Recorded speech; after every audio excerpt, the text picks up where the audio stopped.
যে অহা 14 এপ্ৰিল তাৰিখে ভাৰতৰ প্ৰধানমন্ত্ৰী নৰেন্দ্ৰ মোদী ডাঙৰীয়া এদিনীয়া ভ্ৰমণসূচী লৈ গুৱাহাটীত আহি উপস্থিত হ'ব। তেখেত ৰাতিপুৱা প্ৰায় আমি অনুমান কৰিছোঁ যে 11:30 বজাত গুৱাহাটী বিমানবন্দৰৰ পৰা IIT গুৱাহাটীলৈ হেলিকপ্টাৰ আৰু তাৰ পৰা পোনে পোনে এইমছ গুৱাহাটীত গৈ উপস্থিত হ'ব। চাংচাৰিত এইমছৰ নিৰ্মাণ কাৰ্য 85% সম্পূৰ্ণ হৈছে আৰু 15% সম্পূৰ্ণ সময়ৰ লগে লগে হৈ থাকিব। এইমছ গুৱাহাটীৰ আনুষ্ঠানিক উদ্বোধন অসমৰ স্বাস্থ্য খণ্ডৰ বাবে এটা আশাৰ বতৰা।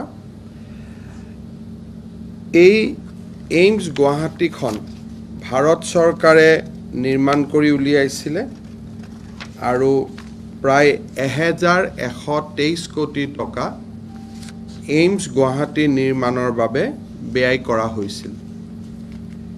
750খন বিচনাযুক্ত এই চিকিৎসালয়খনত প্ৰত্যেক বছৰে 100জনকৈ ছাত্ৰ ছাত্ৰীয়ে MBBS পঢ়িব আৰু ইনডোৰ বেড হিচাপত 750খন বিচনা থাকিব। OPD, general OPD, Ayush OPD আৰু বিভিন্ন ধৰণৰ আধুনিক সা সঁজুলিৰে এইমছ গুৱাহাটীয়ে আমাৰ স্বাস্থ্য ক্ষেত্ৰৰ এটা বহুদিনীয়া অভাৱ দূৰ কৰিব। প্ৰধানমন্ত্ৰী নৰেন্দ্ৰ মোদী ডাঙৰীয়াই এইমছ গুৱাহাটী উদযাপন কৰাৰ অনুষ্ঠানৰ লগতে আমি ৰাজ্য চৰকাৰে নিৰ্মাণ কৰি উলিওৱা 3খন মেডিকেল কলেজো আভাসীয়ভাৱে উদ্বোধন কৰাৰ বাবে তেখেতক অনুৰোধ জনাইছিলোঁ। ইতিমধ্যে আপোনালোকে জানে যে এই বছৰ আমাৰ ৰাজ্য চৰকাৰৰ এটা বৃহৎ সফলতা আছিলে যে এটা সময়তে একেলগে এটা বছৰে আমি 3খন মেডিকেল কলেজৰ স্বীকৃতি নেশ্যনেল মেডিকেল কাউন্সিল অফ ইণ্ডিয়াৰ পৰা পাবলৈ সক্ষম হৈছিলোঁ।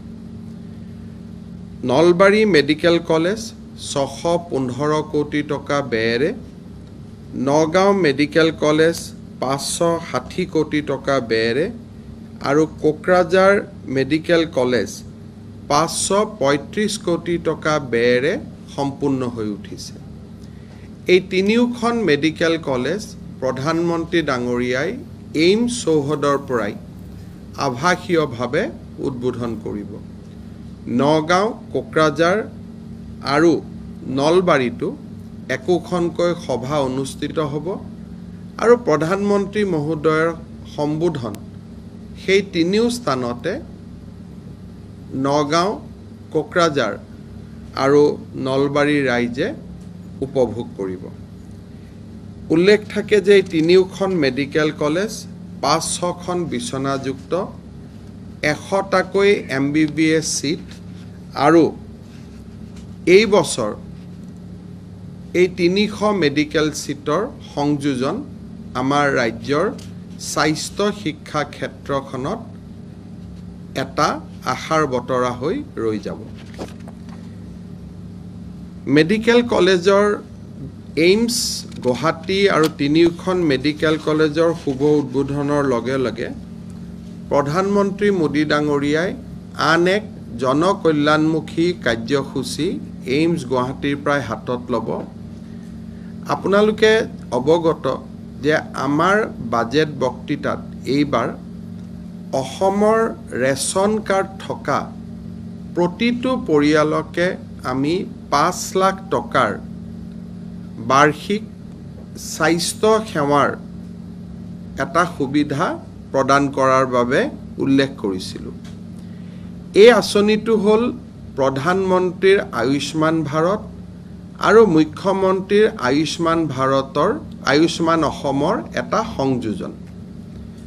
কিন্তু এই আঁচনিখনৰ সুবিধা ল'বলৈ যাওঁতে প্ৰত্যেক পৰিয়ালক ৰেচন কাৰ্ডৰ উপৰিও আয়ুষ্মান ভাৰত বা আয়ুষ্মান অসমৰ এখন কাৰ্ড লাগিব। 14 এপ্ৰিললৈকে ৰাজ্য চৰকাৰে 1,10,00,000 মানুহৰ বাবে আয়ুষ্মান ভাৰত আৰু আয়ুষ্মান অসমৰ কাৰ্ড প্ৰস্তুত কৰি উলিয়াব। আমাৰ আশা কৰ্মী, বিভিন্ন জীৱিকা সখীকে ধৰি বিভিন্ন সখীসকল, MPW সকল যোৱা 3 মাহ ধৰি ৰাজ্যৰ ঘৰে ঘৰে গৈ এই কাৰ্ডসমূহ বনোৱাৰ কামত লাগি পৰিছিলে। 1,10,00,000 কাৰ্ড সিদিনাখন প্ৰস্তুত হ'ব। প্ৰধানমন্ত্ৰী মহোদয়ে সেই কাৰ্ডৰ বিতৰণ প্ৰতীকীভাৱে আৰম্ভ কৰিব।